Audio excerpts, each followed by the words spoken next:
Hi everybody, welcome to another episode of Out of the Well. Today we have our very first female guest, Suliska, and I'll leave it to her to introduce herself. Hi guys, I'm Suliska. I'm 23 and I work as a therapist for children with special needs. Yes. Nice. Okay, so hi guys, I'm Keith. I guess you all know me by now. Okay, so like today, right, our topic is on topic of love. Okay, and yeah. Yeah. Okay, so when it comes to love, right, I think it's a very interesting topic because like 20 somethings, right, we are all like getting into relationships and finding our life partners lah. So the one question I want to ask, maybe like Solis first, right, is like, do you think love ultimately is a feeling, emotion, or do you think it's a choice? Wow. I think like it's a choice. Or maybe a lot of people say that it's a choice. Because like, you know, attraction is one thing, but I think after that is how much effort you put in and whether you see this person as like a long-term partner or not. Yeah. I mean you can wake up some days and then like you will ask yourself like, do I still love this person or not? But you can't just like, okay, I'll divorce this person lah. No, you still have to wake up like, okay, well, I choose to love this person. Yeah. Yeah. So I think it's a choice. I don't know. What about you, Crystal? Always a choice. I think we're like had this like conversations multiple times with like with friends and everything. Like for me, it's always a choice. I think similar to what like Suliska has said, right? It's like, you know, you wake up some days and then like even for myself, I believe like my partners might wake up someday and like think again like, I love this person. That is why like commitment comes into play. So I find that commitment and love comes together. Right. Like love is the very initial feeling, and then commitment is like a by feeling after that. Then you are committed to that person, and then you wake up and you choose the person day after day. Even though sometimes like they really annoy you or like there are certain things you cannot agree on. I love you. Yeah, okay, I love you. That's why kind of thing. There's this guy that I follow. His name is Jay Shetty. I wanted to say there's this guy that I love. JJ, are you watching? JJ, are you watching this? JJ, yeah. Okay, yeah, I will flash the Okay, so I have this guy that I follow. His name is Jay Shetty. He is a monk. He was a monk for 3 years in India, and now he's a motivational speaker and he's full of wisdom. So actually, the framework that I get from him, right, is he talks about how, you know, when you're looking for your partner, right, you have 2 things to look for. So one is your chemistry, and a lot of people stop there. A lot of people think that chemistry is like the main thing. But actually the other side is more important, which is compatibility. Yeah, so that comes with your life goals, that comes with your, like example, like Crystal is a vegan, right? Yeah, so that plays a part on whether or not it is compatible and etc. So like for you guys, right, what is something that you guys think guides your framework when it comes to like love or finding a life partner? For me, it's like I need to be able to. And then Chinese I say like gum. Whether your key is gum, like are you compatible? Yeah. Gum. Yeah, are you gum? But correct. Because like you have to. After all, you have to wake up and you have to see this person every single day. Yeah. And the feeling the person gives you must be like something that you like. Like for example, like for me, I like stability. If my partner makes me feel secure, and I like that feeling. Then if the person gives me that vibes, then like we are in the right vibe. Then we can continue to like work on other things. Yeah. And then if he's logical, then okay, then we can talk things out. Yeah. But then if those things are like you like illogical and this that doesn't align with your life values, then it's very difficult. Okay, but is it true that girls, right, sometimes are more illogical than guys? True. You? True. I would say it's true lah. I would say it's true. Like we have our logical. I have my logical mind. Like, but I feel like sometimes I'm illogical. Like I cannot help it. Like my emotions like override whatever logic I have when I'm exercising. Like, but I see a lot of emotional guys also. True. I know a lot of emotional guys also, and I know a lot of very logical girls also. So I think that one doesn't really have a gender to it. But I understand the part on compatibility. But again, I also question, don't you feel like people change all the time? So, you know, like, oh yeah, like so for example, you fall in love with this person. Then yeah, like, at 17 years old, I want like, cool one, I want like, but at 25, I want, ugly never mind, but you know, must have good job. Tender drop. Not tender drop. It's more to like, you know, some handsome but poor, never mind. We eat Maggie together, it's okay, love, you know. But then, as you grow older, then like, that's the thing, you know, your compatibility, I mean, you change as a person. Yeah. Then does it mean that your compatibility will also change? So, Yeah. I don't know. Ultimately, I feel like this kind of thing when it comes to love, I find it very difficult to quantify it, to measure it, or to like put a logic to it. I feel lah. It's illogical. Love is illogical. That's what the quote here. Love is illogical. Our In editor. cursive. I think that's very true lah. Like, because like, the question is like, people always ask like, how do you know when you love someone, right? Yeah. But the answer is always, I Yeah. don't know leh. How Correct, do you know when correct. It's you- the thing. What is it about this someone that you love? Yeah, I don't know. You just don't know. It's just a Yeah. feeling, lor. It just Yeah. overnight suddenly just Eh, 我爱那个人。什么事啊？为什么这样啊 Yeah. correct lor, correct lor. It's very hard to put words to it, I feel. Yeah, but I think like the logical aspect of it comes later. When things are starting to be more serious, I guess. Yeah. I think our audience at this age probably are probably looking for something more serious lah. Correct, Yeah, like a yes. lifetime and so if you're just here to play, then I don't think it's a video for you. Skip.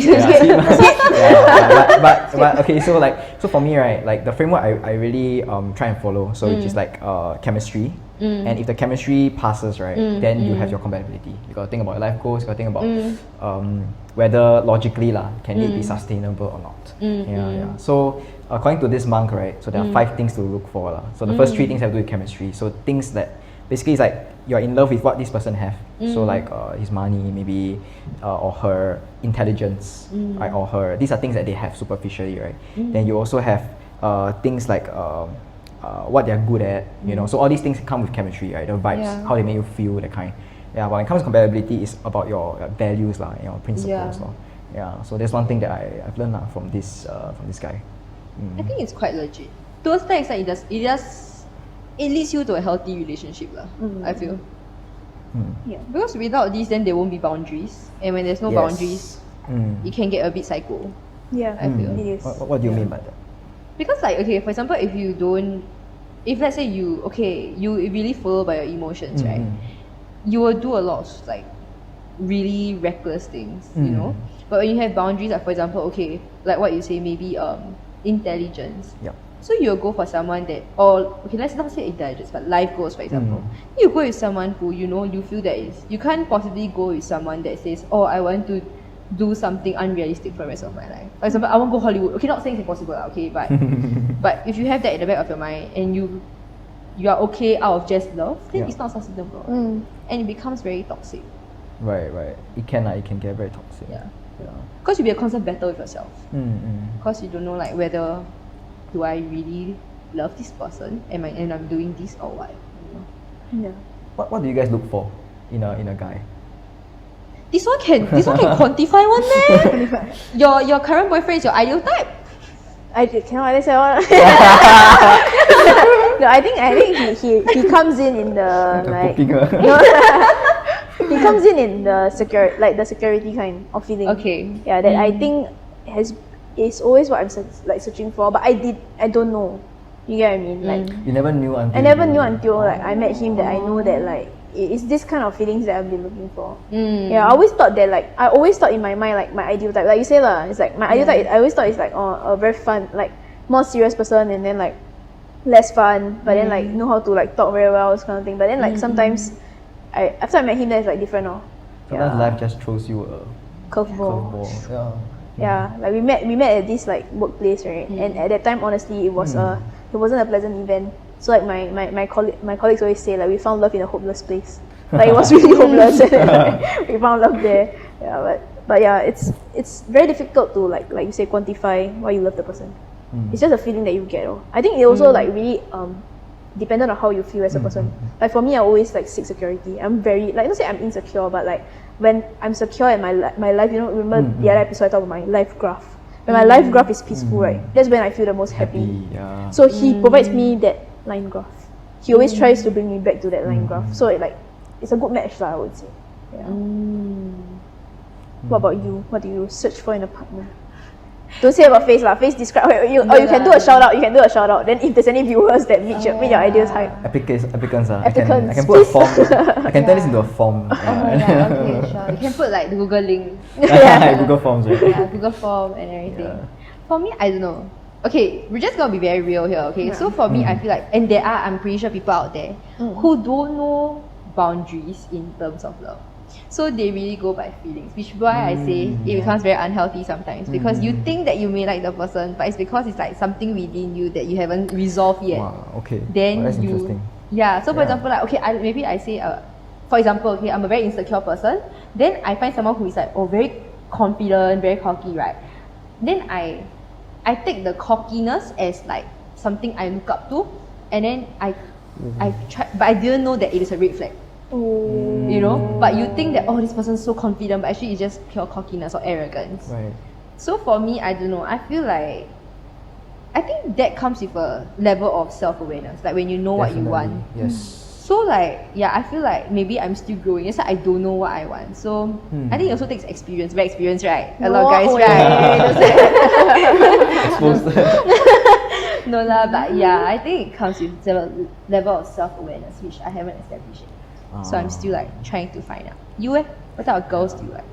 I think just now what Krista said also like really makes sense. Sometimes you think you want like an ideal type, right? But then when you get someone, then you realize, this person doesn't even check any of the boxes, but you're still in love with this person. So it's quite interesting. Correct. So I mean, at the end of the day, we can have all these criteria.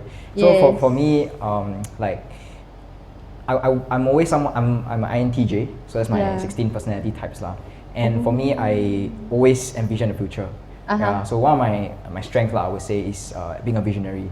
So when I lead my company in luminescence, I always like to paint the big picture for everyone to a point where I sometimes sound like a broken recorder. So I always talk about the future, like 10 years later, 20 years later, right? But my blind spot, I would say, which I recently realized, right, is that actually I need someone who brings me back to the present. So like someone who can like keep me like not thinking too much about all these. Keep you grounded. Yes, keep me grounded. In a sense, similar to Krista actually. I think because we have the same personality type. You're an INTJ? Yeah. I'm an ENTJ. Oh. Yeah. No wonder. So I'm just like you guys, but I just talk more. More extroverted. I used to be an ESFP back when we were in secondary school. And like life happened. Accountancy happened. Sounds so sad. Accountancy happened. But yeah, I think like Keith's point of like bringing back to the present. So I think like for me, like my partner, right, like it's always like emphasizing on like have to live in the present, enjoy it, and then I'll be like, oh yeah, right. Otherwise, I'll be forever stuck in the future, and I'll be worrying. I'll be constantly worrying about the future. I'm like so worried. I'm forever worried. I think you also can like relate to that. Correct. Okay, I guess now I know one thing that I should look out for. Someone to ground me. Thanks, guys. Let you enjoy the No more the toxic relationships. No, we do not encourage toxic relationships. Oh, we're doing healthy relationships now. Yes. Okay. Yeah, because sometimes it's just fun, like when you're with someone that can bring you to the present, then like it's kind of like bring you out of your nasty world like that. Yes. And now you're like in this bubbly, yes. like fun world, Yeah. So so I think that's very important, Yeah. Groundedness. So like in essence, I think that like having a criteria at least is important because you know that you that means you're introspected, that you have self-awareness. Yes. Right. You've you done know your what are own some red healing. flags? Yeah. You know what are some red flags that you will never step into, right? Because I believe that you can put a stop to feelings, Correct. and you have a choice, Yeah. So basically, my answer is that love is a choice, Yeah. You choose whether you want to love this person or not. Yeah. So if there's a red flag, then the choice is although it's hard, you have to put a stop.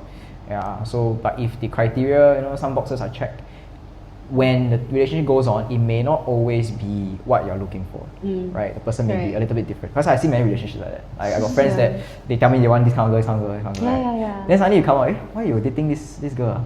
So different from what you tell me. So now you know, right? And then if you hear like long-term relationships, many of the time it's always they always tell you the same thing. I never expect this person to be my partner. So common, so common. Fun fact, my parents met in a club. Woo! The place where you say you found love in a hopeless place, the club also. Hopeless place. I also have another question, like quite interesting about love. Like, sometimes people get into a relationship for multiple reasons, right? And one of the most common is actually loneliness.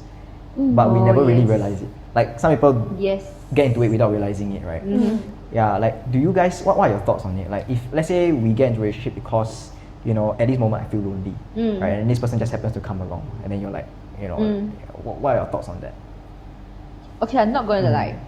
I feel like I have went through that phase before, whereby I jump into relationships because I feel lonely. But then being with the wrong person, you realize that the loneliness will still come back. And it's like always there. So like, okay, you get the highs and everything, like, falling in love again, you know, all the butterflies and everything. But then when you're alone, you realize that it all comes back ultimately, Right. because it never go away. It is the problem wasn't about not being in a relationship, but it's about the relationship that you have with yourself. Yeah. Deep hashtag. Hashtag deep. Yeah. For me, I feel like many people go into relationships for different reasons, and if I think that's one reason, like they cannot fill the void. But if let's say this certain person is able to, I don't see anything wrong, so long that the other party feels the same way. So like, it doesn't mean like everybody who goes into a relationship wants it to be long term. Some people are just looking for short term company. Some people are just looking for like friends with benefit, all this kind of thing. And I find that like it's not for us to judge what kind of relationship that they want to. Yeah, so correct. long that the other party is aware As long of as it's mutual. it's mutual, then I think there's a lot of kind of relationships. So I find that like, especially at this time and age, Correct. a lot of Yes. times it's not like just like long term marriage, have kids, those kind. I think we're moving out of that spectrum, and then like maybe that loneliness, it's really killing them, but then them finding somebody who feels the same way and helping them with that and helping each other with that, I don't think it's wrong. Wow. But of course, it will get complicated lah. Like if somebody else suddenly changes their mind, I love you actually. That's like Because we always assume things are steady, right? Yeah. Like this person will never change, or things will never change. But then, actually, life can sometimes be very chaotic. Halfway, this person changed so much. Then you're like, so you don't really know, right? Okay. Actually, I got two things I wanted to ask about, like in general question. Number one is the attachment theory, which I hear quite often. Yeah, I think she's quite I won't say expert, but she knows some stuff about it. Yeah, you can share a bit. Share a bit about that. I think that's very important, the attachment theory stuff lah. Yeah, and the other thing that I want to ask, right, is like there's this saying that you have to love yourself before you can love others, right? Ooh, my favorite topic to talk about. right. So then I have some friends, right, who were like, I mean, we're just discussing like actually sometimes we don't love ourselves, right? And then like when we love someone else, is that really true love? Is that really like something good, something healthy, you know? Because personally for me, right, if you don't love yourself, right, it's very hard to really truly want to take care of the other person, because if not, then you are asking for something else in return, that kind of thing, hidden like motive or whatever. Yeah, so that's the second thing I want to ask about. So, but we can jump into the attachment theory first. Okay. With your Actually, I'm not an expert lah, but so I've been reading. There's this book. I think you should read. It's about oh my god, I forgot the title, but it's about attachment theory. It's quite popular. So please don't call me out. But okay, so anyway, so they're categorized. Okay, see, logical. One is secure, which is the best one lah. It's healthy. And attachment theory says that your attachment style is highly influenced by how your relationship with your caregivers are. So most of the time, it's our parents, right? So if your relationship with your parents have always been secure, that means when you're a baby, your needs are met, your emotional needs. So when, for example, you are being separated from your parents and everything, they are very like accommodative to your emotional needs. You will grow up to be secure. Like you have a secure attachment style. You trust the world is a good place. You trust that people are nice, people will love you for who you are, and your needs will be met. But if you are in a let's say your parents are very inconsistent, so like sometimes they're there, sometimes they're not there, you develop an anxious, disorganized kind of attachment style. So you're afraid that this person is going to leave, because you never know when this person will come back, when this person will leave you, this kind of thing.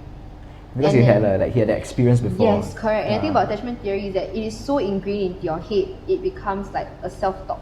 Something you tell, like for example, like for 25 years, you tell yourself, okay, you wake up, you have to brush your teeth, right? Suddenly you wake up, you don't brush your teeth, you feel very weird, because it's an internal thought. So it's the same thing. When you keep telling yourself for 20 plus years, people's gonna leave, right? It becomes so normal to you that you don't even know it's toxic. Yeah, and cutting it is so difficult, because you're gonna have to convince yourself again that people's not gonna leave. So yeah, then the last one is the disorganized one. So like, not disorganized, sorry, but avoidance. So these people are really like, their emotional needs are not met, parents are not present in their life, so they tend to, the moment they start feeling like, oh, I'm gonna have this emotion or this huge emotion coming up, right, I'll avoid, because I don't know if this person is able to like tank it. So before they even feel anything big, they run away first. They hide. Wow. Okay. Yeah, so the different type of... So everyone has a different attachment. Yes, everyone style. has a different... What's yours? Mine is actually anxious. Anxious, disorganized, yeah. I think mine is avoidance.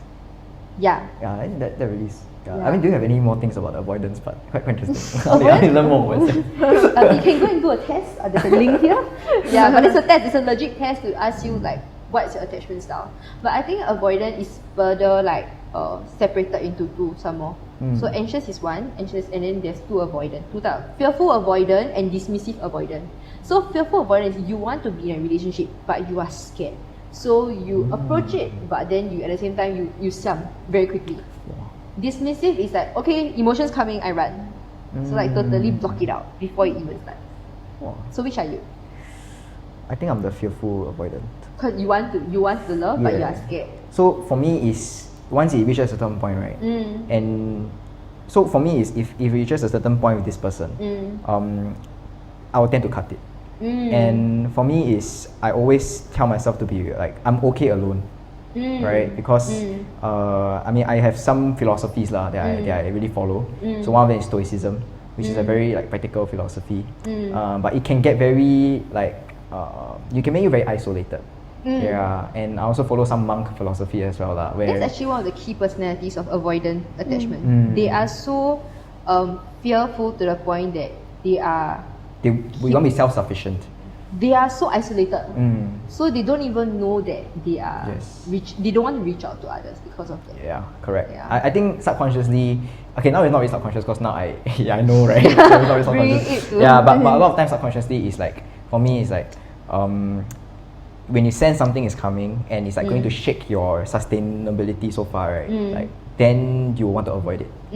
Because you don't know whether it's worth the risk. Yeah, so it's very, very interesting. Yeah. Okay. It's a very interesting theory. Yeah. Yours is anxious avoidant. Yeah. What is that about again? Like a more deeper elaboration on it. So it's like, okay, I love my parents, but yeah, but you know, they're all humans too. Yeah, they're all humans too, you know, and maybe at that point in time, maybe because I'm the first child, so you know, you don't really know how to take care of a child. So because of that, I think there's some sort of discrepancy and everything. So for me, it's literally I can be in a relationship, but mine falls under both fearful, avoidant, and anxious. So you can be in because it's a quadrant, so you can be in like two at the same time. Just that your percentage should be higher or lower. So for me, is that if I feel I'm very addicted to me, and it's quite bad. And I think a lot of people also have it also.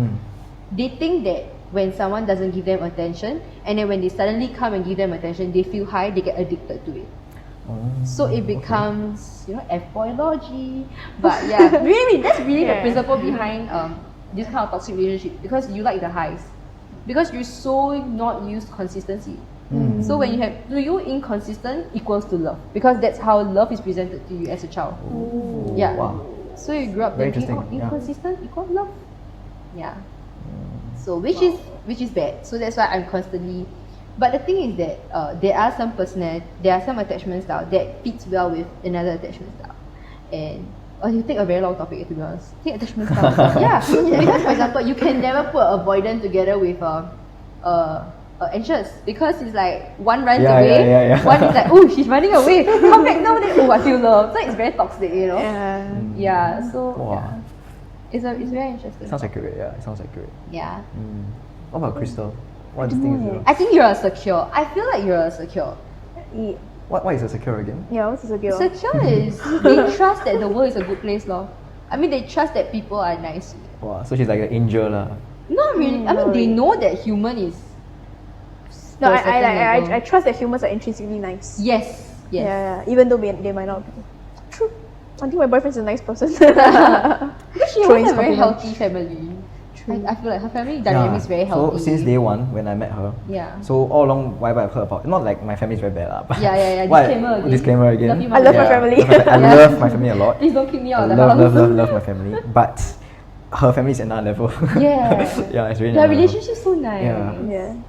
But yeah, but also like a disclaimer, like I find it disclaimer, like it's Oh, so disclaimer, many yeah. disclaimers we must give disclaimer. It's not this sensitive topic. Like I love my parents as well, but I find that like there are certain things that comes from a optimal upbringing that will still give you some sort of pressure to perform. Like because like you are, how to say it, it's a lot, like it's very like wide spectrum and nothing to do with attachment theory, but like for example, like you're complimented for things that you're doing right, and then you are always looking for people to Like validation. yeah to validate that I'm doing well now. Like it's very difficult for me, right, to tell myself like you're doing well, and I need somebody to tell me that you're doing well before I get the assurance. Yeah, so my assurance always needs to come from somebody, which is kind of the problem. But now that I'm aware, I'm trying to fix that lah. Like give myself more credit and like instead of people telling me That's that true, I'm good that's true. kind of thing. But like I have like, cause my parents have always encouraged me to do things, and then because they really like they take a hands-off approach, which to people is like good, what they're supporting you in whatever you want to do. But in my point of view, it's like I'm not given any direction. I find my own direction. Then if I fall right, they also never teach me how to stand up one. It's like it's okay, then do it yourself. You're okay, kind of thing. Then that's So how they're I encouraging learn. family, but Correct, then yeah, but there are then- some Correct. downsides also. I don't think lah. there's like 100% like Yeah, perfect, Yeah, well-rounded definitely thing. not. Disclaimer. Disclaimer. Love you, mom and dad. Yeah. Yeah. So also about the second part, right, that I want to jump into is like, you know, when you if you don't love yourself as a human being, that means like without anyone, right, like without any relationship in your life, right, in a sense, do you like love who you are? Like, are you do you love your own life lah, in that sense? So if you don't, right, then are you still able to love someone else? That's my question, because then it comes down to what's the definition of love, right? Correct. Yeah. Saucy. Yeah, it gets Saucy very saucy question. really. Yeah, because for me it's like if I don't love myself, then if I am trying to love someone else, right, it's a quotation mark already, because I'm trying to get something out of this person also, right? Correct. Maybe to make me feel more loved. Yeah. Right? Yeah. So then that ties in with my fearful avoidant personality also. I mean the attachment style also, because then I always ask myself, am I doing this? Am I having like falling in love because of something I need? If I am, then I better settle it myself. Then most of the time it settles. Most of the time my philosophy is so strong that it can just override all this. And then like I'm okay alone again. Yeah, which is why I never had a relationship for the past like 23 years of my life. Yeah, I never had like a proper relationship. Yeah, so everything has a dark side to it, in a sense. Yeah, every good thing has a dark side to it. But what do you guys think? What do you think? You're in a very relatively stable relationship. But I find that like self-love, right, is like periodic. Yes. There are certain times you love yourself, then there's certain times you hate yourself. Then like on days that you hate yourself, having like, okay, I would say you need to have some sense of security and awareness that if I go into a relationship, we are helping each other to be better and not you help me to be better. Then once you have that mindset, I think it's good to go already, because like we also tend to overthink as humans, though, I feel. Sometimes like we overanalyze our feelings and everything, but then actually it's a lot simpler than what you think it is. Correct. So on days that you don't like yourself, then that's why you have a partner, to be there with you for like the bad times and good times. And I don't find that human can be consistently loving yourself. There are some like down periods of your life, like slump. True. Then after that, like you need more attention and care, tender loving care. Then they I got provide the RT and favorite that quote a lot. Yeah. So I think it's very true. Like people always think that, you know, healing and everything is a very like periodical, like what you say, or it's very like what's that word? It's very consistent. Like, you know, once you love yourself, okay, that's it, you love yourself. But it's not the Done case. and dusted, but that's not true. It's not true. You're constantly like It's a everyday being a effort. better person. Then but okay, one thing that I feel that is very important is sometimes like you say, you're loving yourself, sometimes you don't love yourself, right? But you need to know what makes you feel loved, because and it takes a certain level of knowing who you are and what makes you feel loved. Because okay, for example, there's this, you know, the love language thingy. What's your love language? me is acts of service. Acts of service. Yes. Then for you is Acts of service and quality time. okay. So mine was actually words of affirmation. Okay, with my previous relationship. So my ex was acts of service, quality time, right? So for me, because I'm a workaholic, so when I start work, I tend to not have time. So and then my ex wasn't a very verbal person. So to him, loving me was him offering to want to spend time together with me. But to me, love was him texting me or sending me long messages that we like to this kind of thing, right? So because of that, we couldn't see eye to eye on what love is. So I think you need to know what is love to you so that you can communicate to your partner what love is. And if let's say your partner doesn't have the same love language to you, I think that's when you have to learn to, it has to be put out there, like what makes you feel love. Right. Yeah.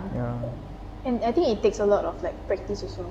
I wouldn't say I'm the best at it, and like I find that like sometimes it's also loving him the way he need to be loved. Yes, it's like, you know, sometimes like correct. I also fall into the trap, because for me it's acts of service, right? Like sometimes I do a lot of acts of service, but then I realize that maybe that's not his love language. Then then after that I think there What's will be his love language? don't let that Physical touch. I think guys is usually physical and quality I cannot time. remember. I can't remember. Like if you like it, then you feel like, oh wow, I love you. Got that feeling I or don't not? think so. Okay, I don't think it's physical touch because LDR also what. So Okay. I don't think it's physical. Probably it's like quality time, and then quality time. It's quality time. So that's why we call very often. Yeah. We call very often. And, Actually very insane in LDR, like for like 2 years, right? I wouldn't say I'm perfect lah. So Yeah. we are learning. Do you have like, okay, I'm sure there are audience, viewers out there who may be going into, maybe they are in a state where they may have to attend, going to a LDR, maybe like 1 year, 2 years, the kind, or they currently are having in an LDR and they're struggling. What will be your number one advice for this particular person? I think it's okay to have ups and downs, but it's very important for the other partner also, like the communication part. And the partner, because like different people have different baggage. So sometimes like for me, like myself, it's like I not say insecure, but I just get a bit impatient and things like that.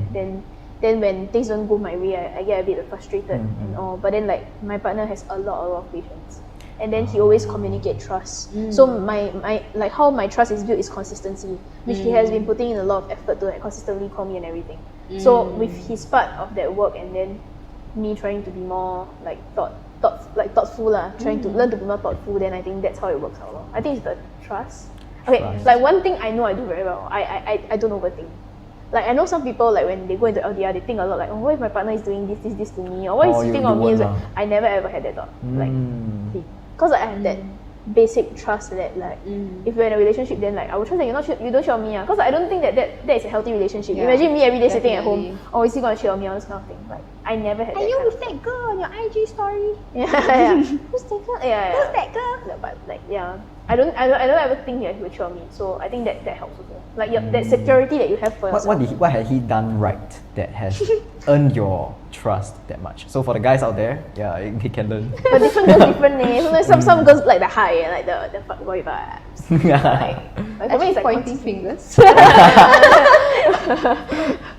Yeah, for me it's like consistency really like consistency. Like over like months of Over data. months. Like like months, 2 years of data. 2 years of data lah. 2 years of Okay. data. In 2 Consistency, years, like hours. like always there. Then very patient, really very patient. Like I think patience is very difficult for me, because I'm an impatient person. So when I receive patience, right, it's like, like New patience world, is whole like new my world. whole new world. I get excited over patience. Turn on Patience and consistency. That's what turns it on as patient. The guys down there, wow, patient. Turn on. Wow, the guy very patient. Yeah, patience. Yeah. Then consistency.